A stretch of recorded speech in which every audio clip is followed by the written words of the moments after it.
So observability is clearly important so that we can see what's really happening in our own scrapers here at Oxylabs. Absolutely. How do we make observability happen in general? Do you happen to know some of the toolings that we use, or? Generally, we use we log all events that happen in our system and store and use the all Elasticsearch stack just to aggregate all the data and see in the past how it's going. We have certain metrics that we use to observe with Prometheus, and now we're entering the deep waters of the OpenTelemetry project. Freudian slip.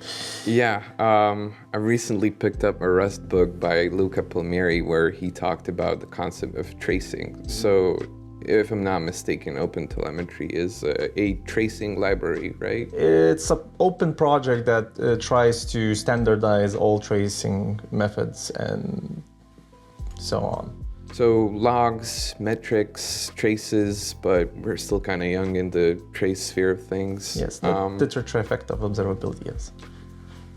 Anything else that comes to mind? No. Any other big issues, or? Well, the reason why we need observability is not just because the scrapers would crash and burn sometimes, but sometimes the targets that we scrape don't want to give us information. If we don't know what happened then. So what's happening here? The targets, they don't want to give us information. Oh, right. I think we talked about this last episode. Alex mentioned that businesses usually don't want to be scraped because, well, it's not in their best interest. This would be the crux here for us at Oxylabs, what we're mostly dealing. What do we call that? We basically call it being blocked. Okay, so we even have a name for this particular issue already. Yes. So we know why it happens. How are we blocked, really? What happens when we are blocked? We don't know. Well, how should I say? Why it happens, we do know from what Alex said. But how we're blocked? In general,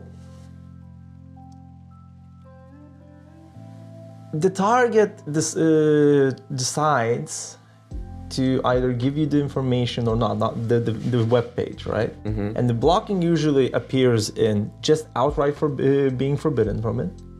It can they can give you false information if they determine if you're an antagonist for them. And the third way is, well, what's most common for all people is CAPTCHA pages. Mm-hmm.